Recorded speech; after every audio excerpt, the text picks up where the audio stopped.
Hey, closet busters and bold move makers. It is time once again for Life Uncloseted. So I want you to gather around because it is time once again to kick down those closet doors of your life. We're here to escape our BS, explore our fears, and elevate our self-expression. I'm your host, Rick Clemons. I'm the bold move expert and that coming out guy who's going to take you to the party, the pulpit, the wake, and back to the party of living your life uncloseted.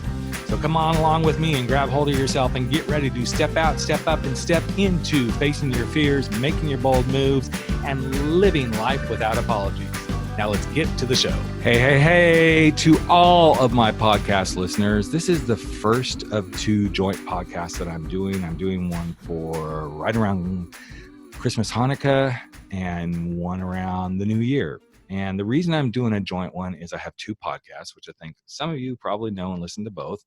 But I have the Life Uncloseted podcast, and I have the 40 Plus Real Men, Real Talk podcast.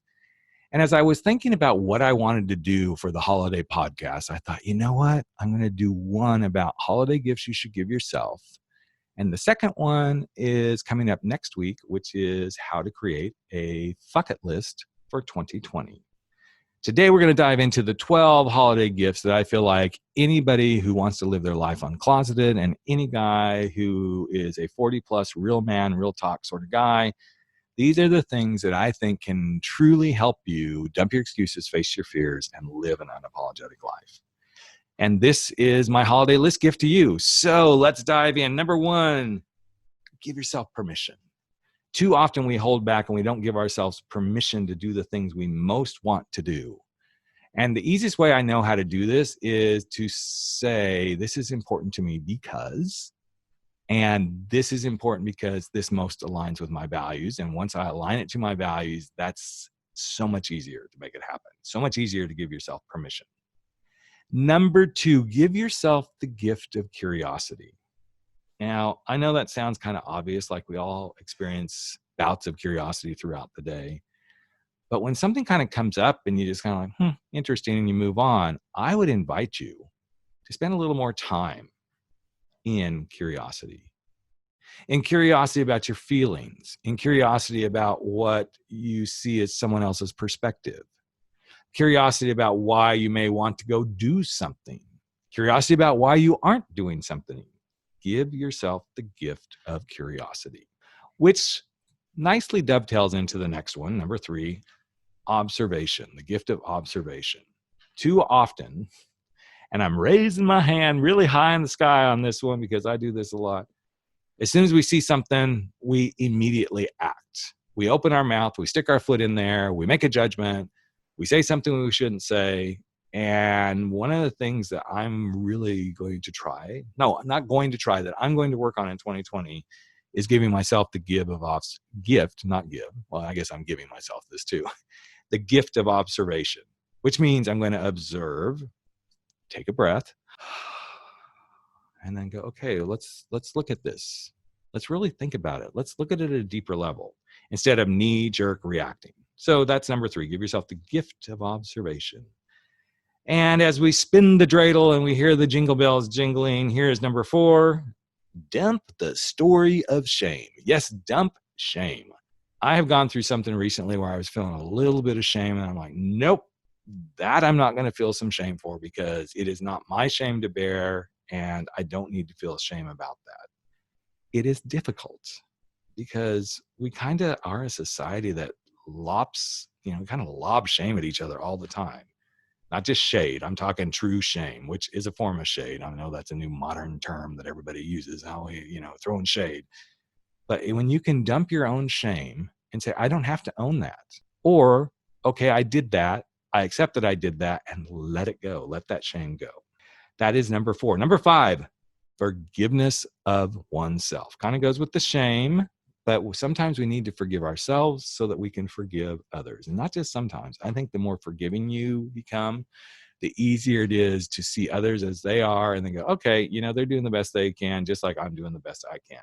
But if you don't forgive yourself first, you're doing yourself a huge, huge, huge disservice, which leads to learning to be with yourself.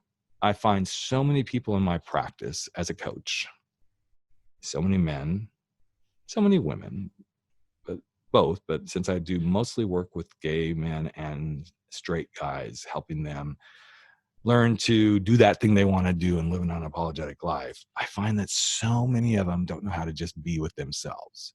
And this is a huge gift. I struggled with this for years and years after I came out of the closet. Actually, I was struggling with it even before I came out of the closet, but I noticed it more when I did come out of the closet. That fear of being with myself was so scary because I hadn't been taught how to do that.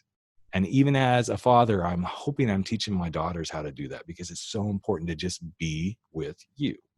That doesn't mean being alone, but it can. I love being alone. Now, I spend a lot of time alone because I work from home. So I'm usually in the house on my own doing stuff, but I love the quiet of being with myself.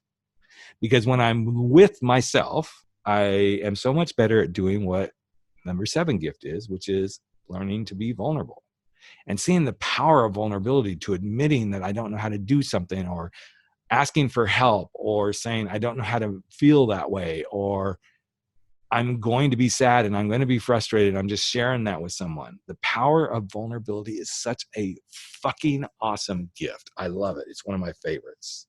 And number 8 is accepting differences, which kind of ties back up to, the observation and forgiveness. But accepting differences doesn't mean you have to agree 100%, especially in this chaotic world right now where it seems that politics and divisiveness is all that exists around us. Just accept that we're different and find a way to either move through it, let it go, take and stand your ground. I'm not going to say back down, but take and stand your ground, but accept the difference and move through it.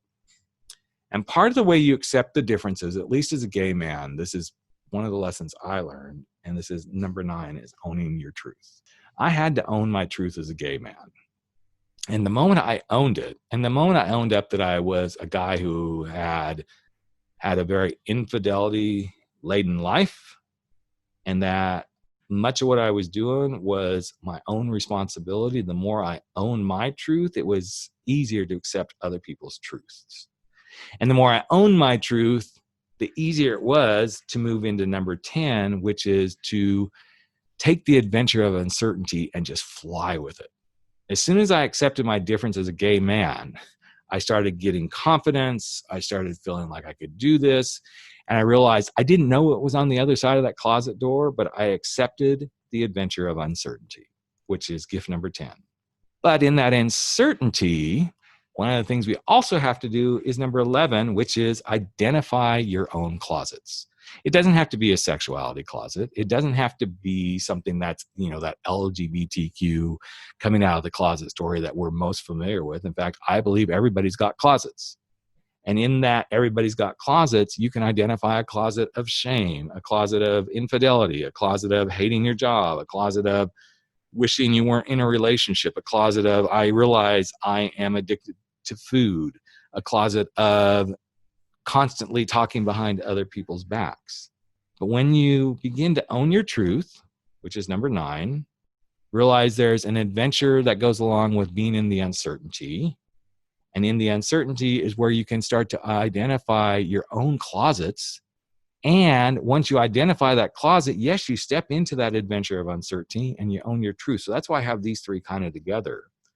But what all 3 of those lead up to, so starting with owning your truth, realizing that there's an adventure in uncertainty, and identifying your closet, is the 12th and final gift, which is your ability to dump your excuses, face your fears, and live an unapologetic life, which is what this podcast, both of my podcasts, Life Uncloseted and 40 Plus Real Men, Real Talk, are all about. Dumping excuses, facing your fears, and living an unapologetic life.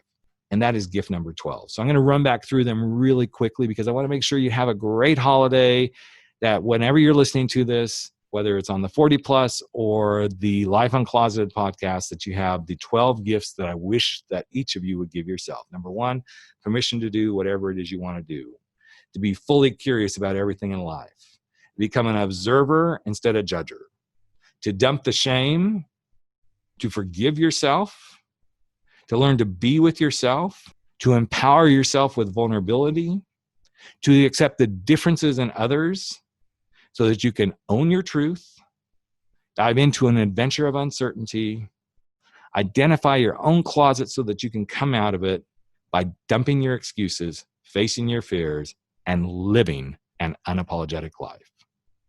That is my holiday wish for each and every one of you. Thank you for being listeners. For those of you who are interested, you can hop over onto my website, go to noexcusesnofears.com or unapologeticlifeassessment.com.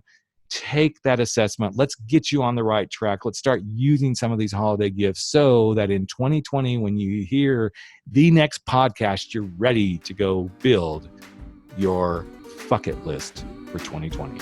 Happy holidays, everyone. Hey, Life Uncloseted family. Another episode of Life Uncloseted has come to an end, and it is time for all of us to sashay away and go face our fears, make those bold moves, and stand up to living our life without apology. But before you do, I've got a favor to ask of you. Would you hop over to iTunes or Spotify or Podbean or wherever it is that you're listening to this and just give us a little bit of love if you like what we're doing here at Life Uncloseted. Here's what it does. It helps other people find the show. It helps other people get to know what we're all about. And you just might help change a life. In fact, if you really want to change a life, we'd love it if you just ask a friend to take a listen and see what they think. So that's it. Love you all deeply. I'm Rick Clemons, the host of Life Uncloseted, and never stop stepping out, stepping up, and stepping into living your life uncloseted.